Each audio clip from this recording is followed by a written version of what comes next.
दोस्तों, आज के समय में जबकि छोटे से छोटे देश के पास अत्याधुनिक हथियारों और बम से लैस लड़ाकू प्लेन हैं, तो क्या कभी आपने सोचा है कि सेकेंड वर्ल्ड वॉर के समय लड़ाकू विमान कैसे होते होंगे?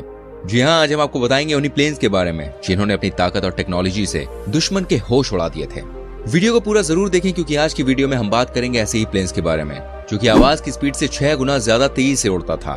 एक ऐसा प्लेन जो कि ट्रैक्टर के लिए इंजन पर चलता था क्योंकि उस समय जेट इंजन नहीं हुआ करते थे।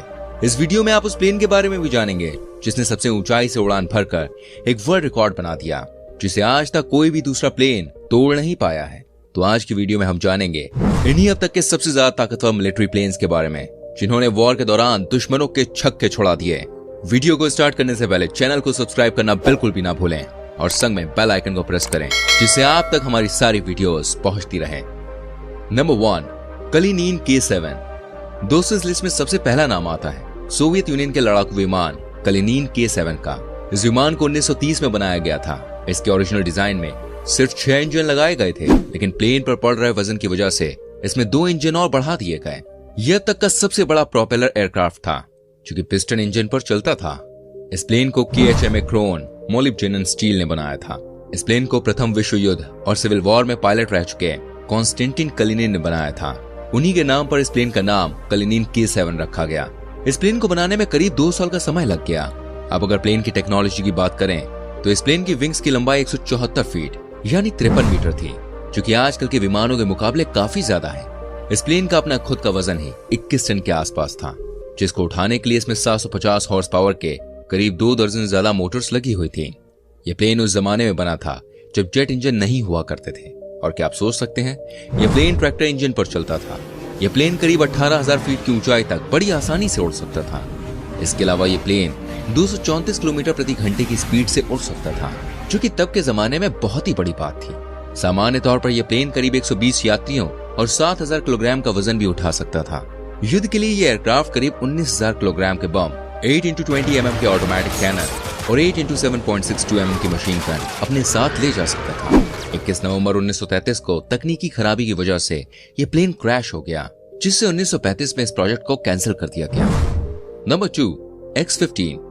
दोस्तों, इस लिस्ट में दूसरा नंबर आता है उत्तरी अमेरिका के जेट प्लेन X-15 का, जो कि वर्ल्ड का सबसे तेज उड़ने वाला जेट प्लेन है। आप जानते हैं इस जेट के उड़ने की कैपेसिटी 4520 माइल्स प्रति घंटा यानी कि 7,274 किलोमीटर प्रति घंटा है। ये जेट आवाज की गति से भी 6 गुना ज्यादा तेज है।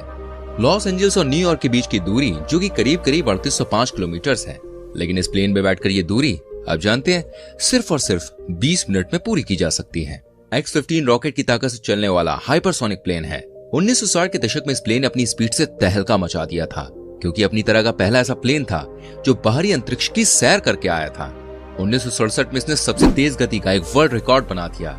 ये रिकॉर्ड अभी भी कोई और प्लेन तोड़ ही नहीं पाया है, जबकि जमाना कितना एडवांस हो गया है। उस समय इस प्लेन को पायलट विलियम जे नाइट उड़ा रहे थे, जिन्होंने 100 फीट की ऊंचाई इस प्लेन से तय की थी।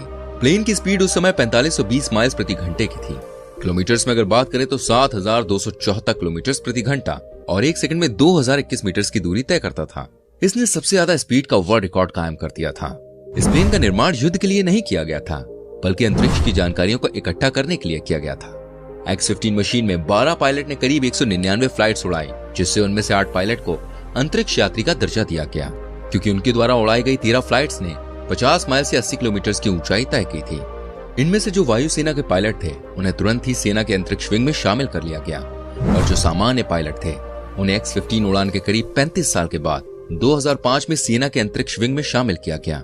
इस विमान की 200वीं उड़ान जो कि 21 नवंबर को होने वाली थी, वो तकनीकी कारणों से रद्द कर दी गई। बाद में इस विमान को स्मिथसोनियन वायु और अंतरिक्ष संग्रहालय को दान कर दिया गया। Number 3, Boeing B-17 flying fortress. दोस्तों, इस लिस्ट में तीसरा विमान ऐसा है जिसने सेकेंड वर्ल्ड वॉर में जर्मनी और जापान के छक्के छुड़ा दिए थे। जी हाँ, हम बात कर रहे हैं war machine Boeing B-17 flight fortress की।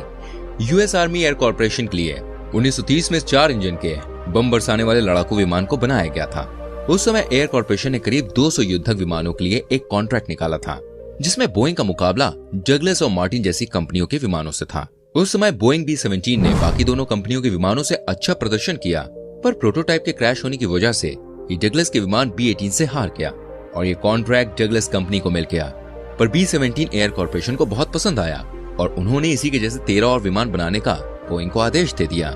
इस विमान ने दूसरे विश्व युद्ध में जर्मनी के औद्योगिक और सैन्य ठिकानों पर, जापान के कई हवाई ठिकानों पर खूब बम बरसाए। सेकेंड वर्ल्ड वॉर में सबसे ज्यादा बम B-17 ने ही गिराए थे। B-17 युद्ध में बम बरसाने के अलावा परिवहन, ड्रोन एकत्र करने वाला और बचाव दल के विमान की तरह भी काम करता था।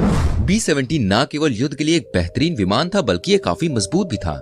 कितनी बार तो B-17 केवल एक इंजन के साथ वापस लौटा था।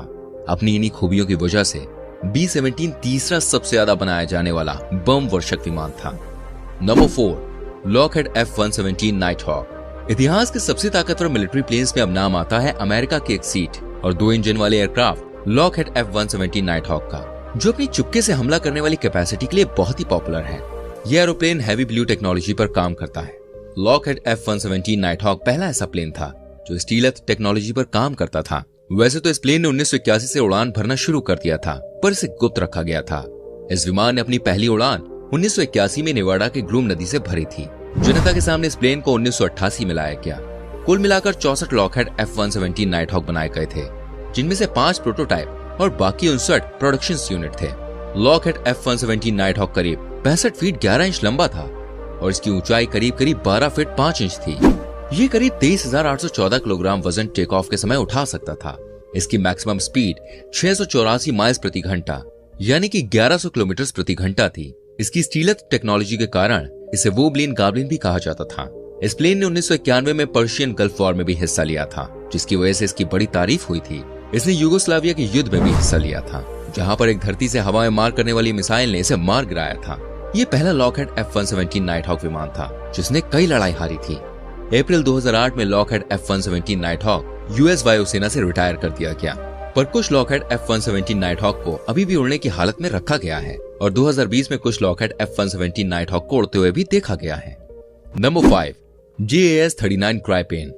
दोस्तों, इस लिस्ट में नंबर आता है स्वीडन की कंपनी SAAB का बनाया हुआ सिंगल इंजन वाला लाइटवेट JAS-39 ग्राइपेन। JAS-39 ग्राइपेन के पास एक डेल्टा विंग और fly by wire flight control होता है। इस विमान की खास बात यह कि बहुत सारे रोल एक साथ निभा सकता है। इस विमान की इसी खासियत ने इसे इतना मशहूर कर दिया है। इसमें वोल्वो RM इंजन लगा हुआ है, जो कि लो बाईपास टर्बोफैन इंजन होता है। इसे खासकर JAS-39 ग्राइपेन के लिए ही बनाया गया था। अब तक ग्राइपेन के करीब 271 मॉडल्स बनाए जा चुके हैं। ग्राइपेन अपनी खासियत की वजह से पूरी दुनिया में मशहूर है। JAS-39 ग्राइपेन करीब 14.1 मीटर यानी कि 46 फीट 3 इंच लंबा और 14 फीट 9 इंचेस ऊंचा था। इसका विंग एरिया 30 वर्ग मीटर है। उड़ान भरते समय करीब 14,000 किलोग्राम का वजन लेके जा सकता है। ये मैक्सिमम 2460 किलोमीटर प्रति घंटे की स्पीड से उड़ सकता है। ये अपने साथ 13.5 सेंटीमीटर के 4 रॉकेट लेके जा सकता है। इसके अलावा युद्ध के समय बम, मिसाइल और मशीन गन भी लेके जा सकता है। Colombia, Canada, Croatia, Finland, Indonesia और भारत जैसे देश भी इस प्लेन से आयात करवा रहे हैं। पूरी दुनिया में करीब 158 ग्राइपेन प्लेन बहुत से देशों की वायुसेनाओं को अपनी सेवाएं दे रहे हैं। Number 6, Lockheed Martin F-22 Raptor. दोस्तों, इस वीडियो में हम बात करेंगे आप यूएस की वायुसेना के लिए बनाए गए एक सीट वाले और हर मौसम में काम करने वाले लड़ाकू विमान लॉकहीड मार्टिन F-22 रैप्टर की। यूएस वायुसेना ने वैसे तो इसको लड़ाकू विमान के तौर पर बनवाया था, लेकिन इसमें मौजूद ग्राउंड अटैक, इलेक्ट्रॉनिक वॉरफेयर और सिग्नल इंटेलिजेंस जैसी खूबियों ने इसे काफी ताकतवर बना दिया था। इसके एयरफ्रेम और हथियार लॉकहीड मार्टिन और विंग ट्रेनिंग सिस्टम बोइंग ने बनाए थे। इसकी हाई कैपेसिटी वाली स्टीलर टेक्नोलॉजी की वजह से दुश्मन के रडार इसका पता नहीं लगा पाते थे। ये करीब 62 फीट 1 इंच लंबा था। इसकी ऊंचाई 16 फीट 8 इंचेस थी। ये उड़ान भरते समय अपने साथ करीब 38,000 किलोग्राम का वजन लेके जा सकता था। इसकी मैक्सिमम स्पीड 1500 माइल्स यानी कि 2414 किलोमीटर प्रति घंटे है। युद्ध के लिए इस प्लेन में मशीन गन, हवा से हवा को मार करने वाली मिसाइल, हवा से जमीन तक मार करने वाली मिसाइल और हार्ड पॉइंट्स लोड किए जाते थे। वैसे तो करीब 750 लॉकहीड मार्टिन F-22 रैप्टर खरीदने की योजना थी, पर बहुत सारे सैन्य और आर्थिक अवरोधों के कारण केवल 175 लॉकहीड मार्टिन F-22 रैप्टर ही खरीदे गए। इन कारणों के अलावा और भी बहुत से कारण थे, जैसे रूसी और चीनी लड़ाकू कार्यक्रमों में देरी होने से, निर्यात पर बैन लग जाने से और लॉकहीड मार्टिन F-22 रैप्टर से भी बेहतर F-35 के आ जाने से लॉकहीड मार्टिन F-22 रैप्टर थोड़ा सा डाउन हुआ और इसकी लोकप्रियता पर काफी असर हुआ। तो दोस्तों, ये थी आज की वीडियो जिसमें हमने आपको बताया इतिहास के टॉप मिलिट्री प्लेन्स के बारे में। इनमें से आपको कौन सा बेहतर लगा हमें कमेंट करके बताइए। आपके लिए हम इतनी मेहनत कर रहे हैं, प्लीज 1 सेकंड का टाइम लगेगा। हमारी वीडियो को लाइक कर दीजिए, शेयर कर दीजिए, चैनल को सब्सक्राइब करके बेल आइकन को प्रेस कर दीजिए, बिकॉज बिना आपके सपोर्ट के हम कुछ भी नहीं है। सब्सक्राइब करके बेल आइकन प्रेस करेंगे तो आप तक हमारी सारी वीडियोस पहुंचती रहेंगी और आप अपना ज्ञान बढ़ाते रहें। मिलेंगे आपसे अगली वीडियो में। Till then bye bye, take care मेरी जान।